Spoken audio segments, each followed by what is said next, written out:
You aren't being a proper woman, therefore you must be a witch. You must be a witch. Looking for your kin? Join the Missing Witches Coven. Find everything you need to know at missingwitches.com. La cucaracha, ya no puede caminar porque le falta una pata principal. La cucaracha. Okay, you have horses, you have dogs, you have cats, you have everything, right? So what's missing? La cucaracha. That's right. On February 16th, 1988, John Waters unleashed a bug that would go on to multiply, lay eggs in my young brain and the young brains of thousands more. In his most shocking act yet, the legendary filthy filmmaker released a movie with a PG rating. Hairspray. So, at the tender age of 10, I found an unlocked door that led me, through Hairspray, to John's other, decidedly not PG work. And I was forever changed. And I'm sure y'all know that I can't get through a season of the Missing Witches podcast without mentioning John Waters, but what does any of this have to do with a kinship with cockroaches? Well, in the movie Hairspray, my gateway to a new way of seeing and being in the world, our Pope of Trash, a nickname that was coined by another bug freak, William Burroughs, presents a reoccurring motif for us to examine and unpack. The roach. Juxtaposed alongside a story that is, at its core, about segregation, John places the cockroach. The idea of Hairspray, the product, is all about aesthetic presentation and control. The roach is the opposite.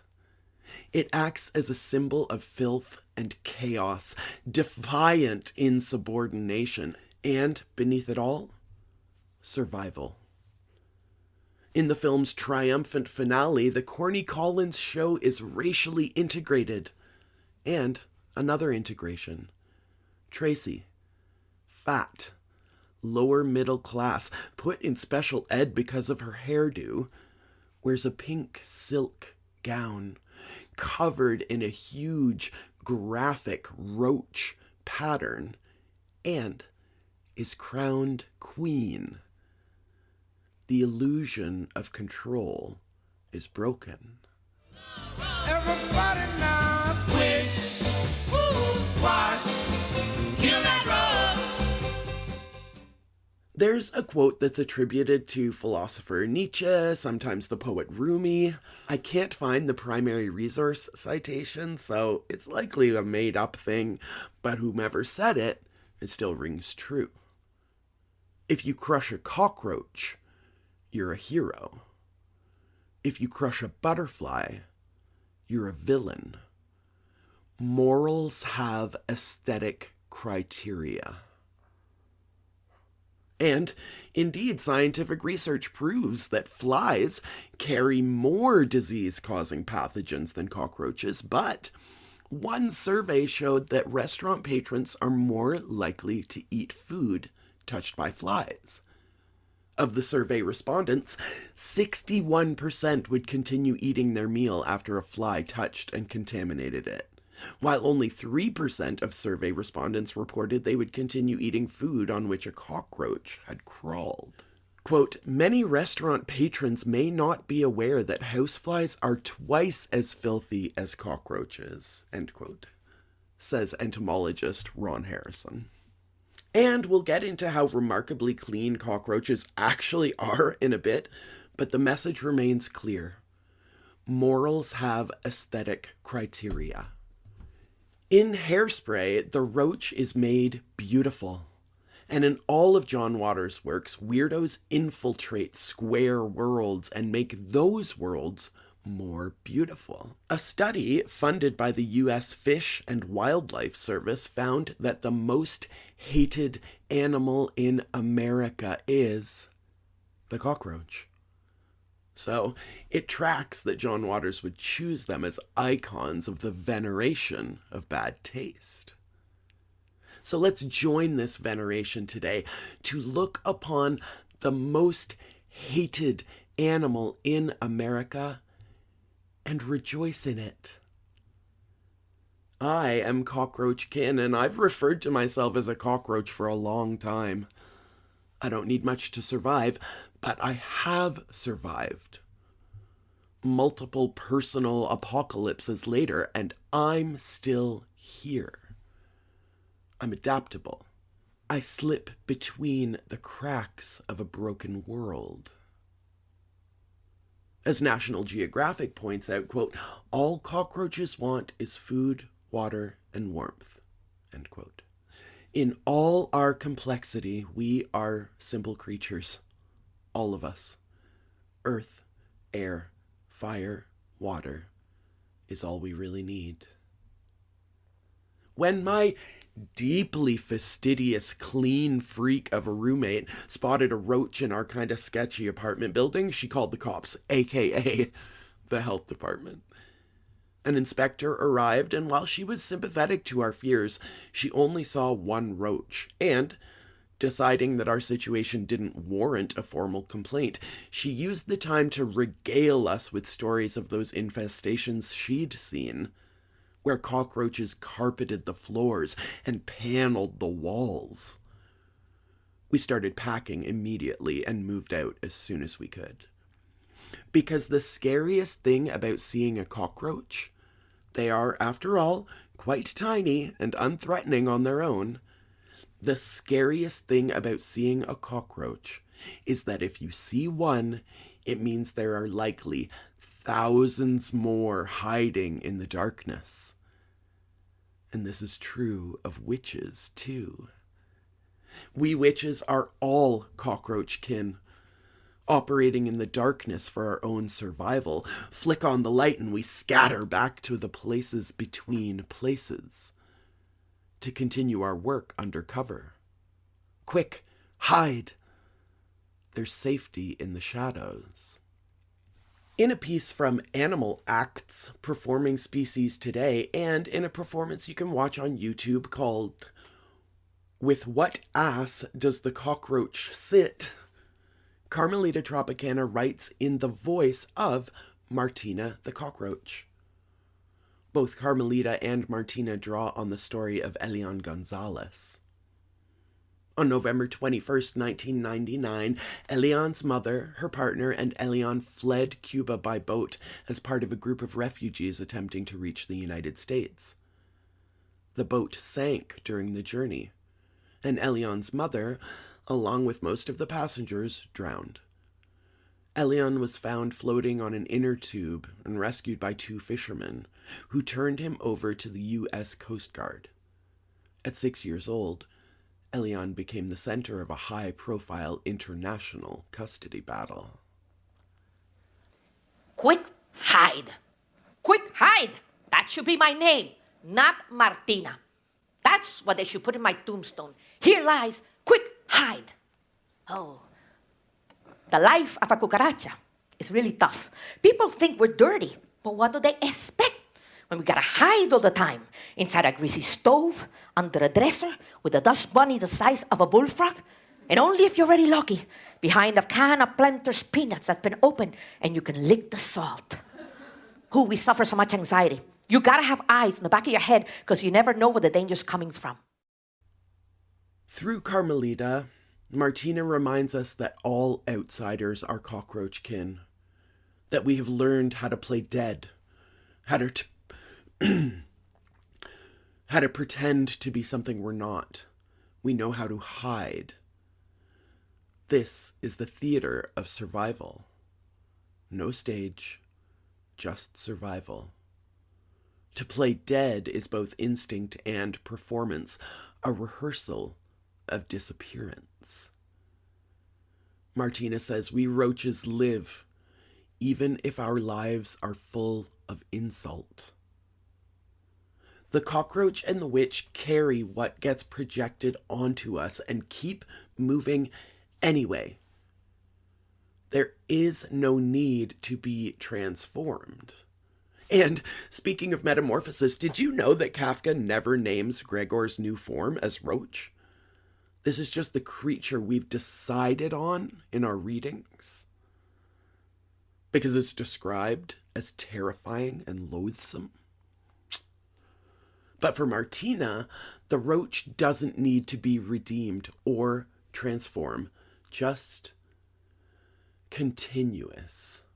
This is the message of with what ass does a cockroach sit? Continue. Keep going.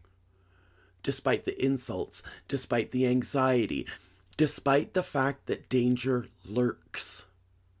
Keep going. Continue. Survive.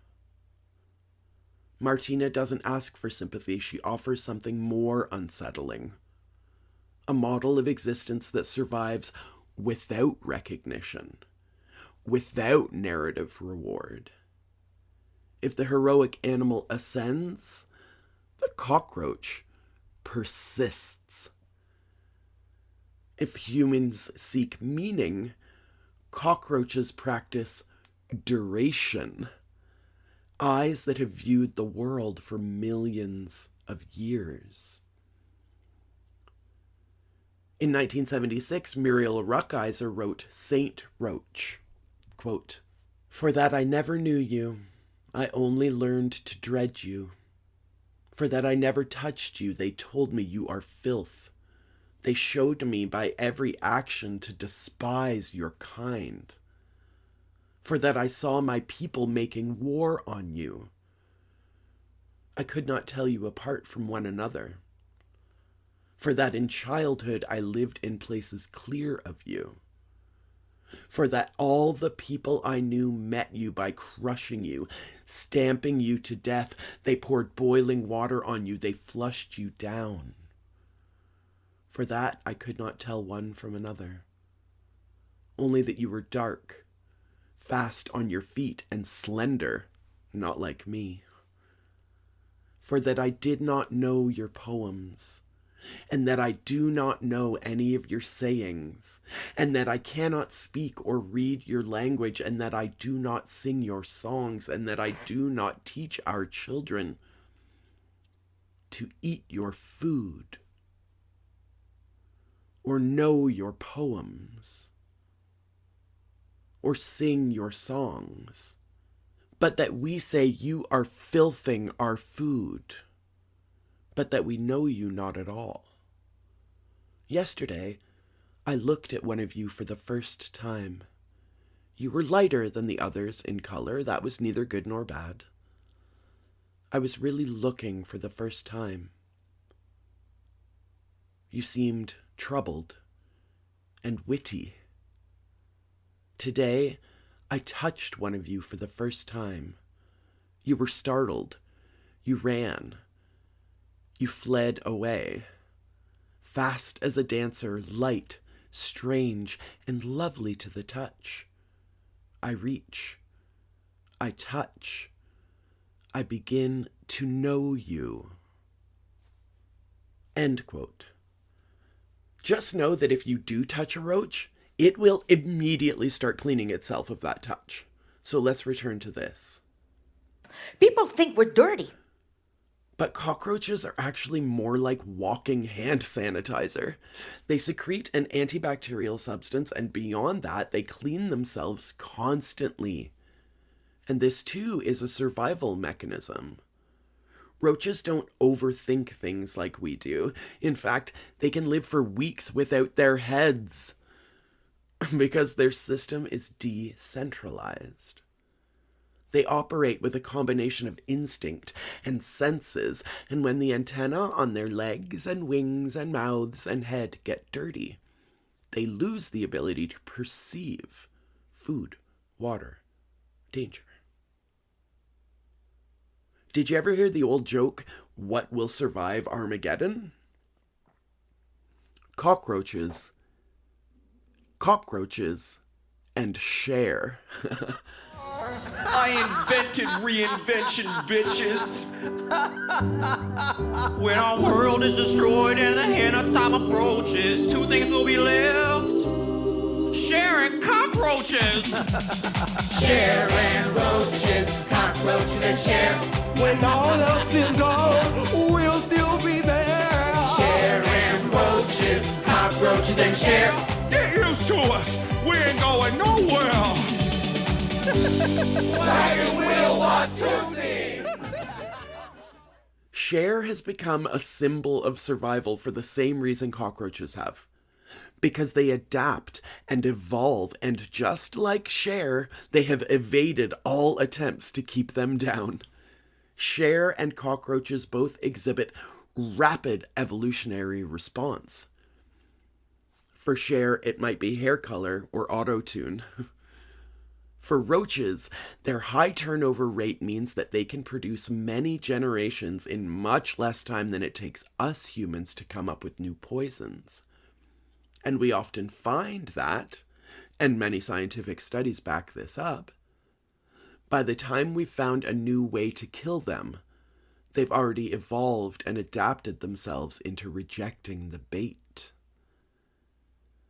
And this needs to be us too, witches. Evolve. Adapt. Hide if you have to, but keep going. The world is changing constantly, and the big they is always coming up with new ways to put us witches down. We've been burned and drowned and outlawed, but we adapt, evolve, and carry on. As I said, roaches can live without their head. They can live without food for a month, water for a week. And while we witches might not have that level of self-sustainability, we can take an anti-consumerist message from cockroaches to help us fight late-stage capitalism. What do we really need? What can we live without? Anne Sexton wrote a poem called Cockroach. Quote, "Roach, foulest of creatures who attacks with yellow teeth and an army of cousins big as shoes. You are lumps of coal that are mechanized. And when I turn on the light, you scuttle into corners, and there is this hiss upon the land. Yet I know you are only the common angel, turned into, by way of enchantment, the ugliest. Your uncle was made into an apple, your aunt was made into a Siamese cat, all the rest were made into butterflies, but because you lied to God outrightly, told him that all things on earth were in order, he turned his wrath upon you and said, I will make you the most loathsome. I will make you into God's lie, and never will a little girl fondle you, or hold your dark wings cupped in her palm. But that was not true. Once, in New Orleans, with a group of students, a roach fled across the floor, and I shrieked. And she picked it up in her hands and held it from my fear for 1 hour. And held it like a diamond ring that should not escape. These days, even the devil is getting overturned and held up to the light like a glass of water." End quote. These days, witches, everything is getting overturned and held up to the light. We persist. O. Anonymous wrote, Ode to Cockroaches. Quote, "Have you seen a cockroach's face as he turns potato chips into lace? As he, guru of simplicity, survives on the glue in bookbinding? God's garbage men and women removing waste, gentle, not stinging like bees or biting like mosquitoes, hiding at night from the crushing tread or slamming fist. Are God's strongest, smartest creatures his most despised?" End quote. No, Oanna. God does not hate roaches, and God does not hate witches. We know this because we survive. The scariest thing about seeing a cockroach, they are, after all, quite tiny and unthreatening, is that if you see one, it means there are likely thousands more hiding in the darkness. This is true of witches too, because our numbers are growing.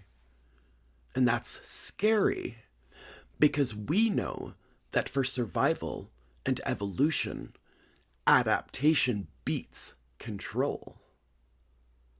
In the end, our kinship with roaches is an invitation to notice a shared choreography of exclusion and return. Both witches and roaches have been named as infestations, treated as signs of disorder, and targeted with rituals of removal that reveal more about the fears of the persecutor than the nature of the accused.